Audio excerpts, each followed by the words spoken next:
Okay guys, here's a little bit of a close-up version of what I did yesterday on myself to hopefully kind of help some of you figure out how to do a Dutch braid. Okay, so sectioning that lower half of the hair off just so I don't accidentally pull from it and keeping the top out.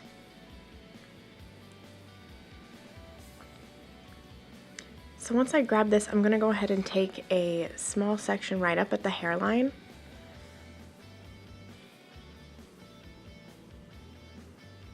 Once I have the section that I want and the size that I want, I'm going to divide that into 3 equal pieces.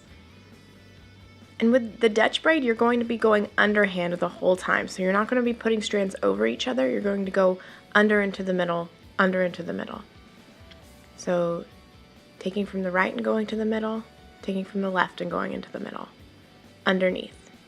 Once you do a first just normal stitch, like a 3-strand braid, you can start pulling pieces from the rest of the hair to add into the braid.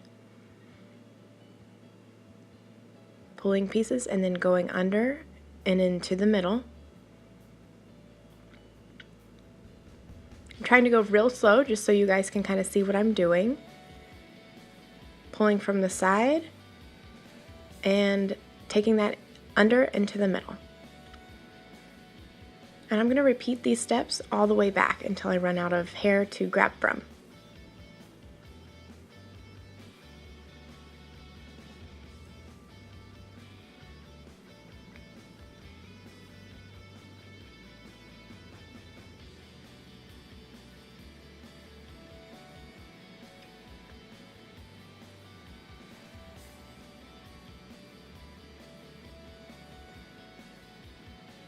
Taking those last few pieces of hair, adding them into my braid, taking them under and then to the middle, over and over again.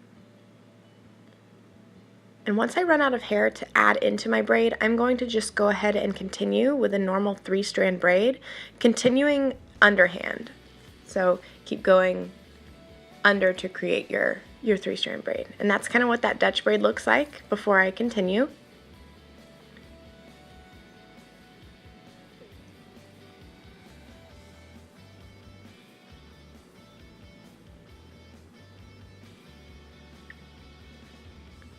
As you can see, I went ahead and released the rest of her hair down because I'm not going to be pulling any more hair into my braid, so I don't need to section that away anymore. You could choose to leave it up though if you wanted to. Doesn't matter.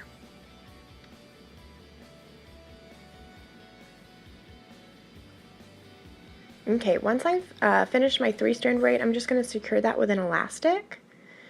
Not super tight because I am going to go through and pancake these out, and it does cut off a little bit at the top, but you'll be able to see it much better here in just a second.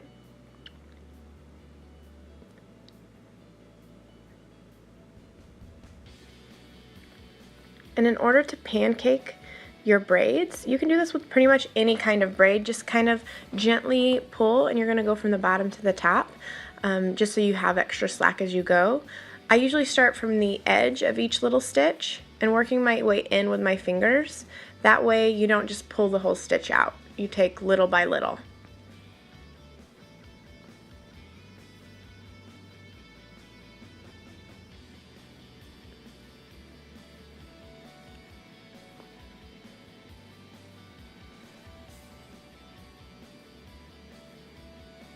And as you can see, it really adds a lot of fullness to your braid. Makes it look a lot thicker. As I work up into where my Dutch braid begins, I'm just doing the same thing, pancaking those out, starting from the outside of each stitch and working my way in.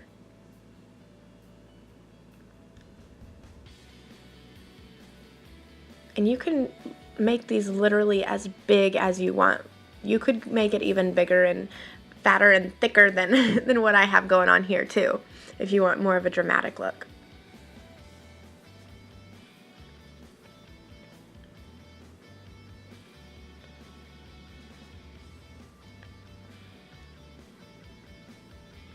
And there is the finished look. You could choose to just leave this down. It's super pretty to just add a few curls to the remaining hair.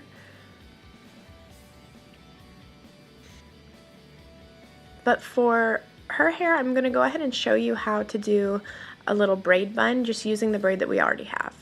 I'm just wrapping that around my fingers and continuing it until I run out of hair. Once I do that, I'm going to grab a bobby pin. We're going to use a couple bobby pins. Go straight down into one of the sides and then underneath where your elastic would be. You don't have an elastic there, but. And just securing that in and kind of sculpting it into the shape that you want your bun to be in. Once you have that secure, you can go ahead and pull at your bun and kind of pancake it out to give it some extra fullness. And I'm going through the rest of the braid and kind of doing the same thing. And there you go. We have a top knot braided half up updo.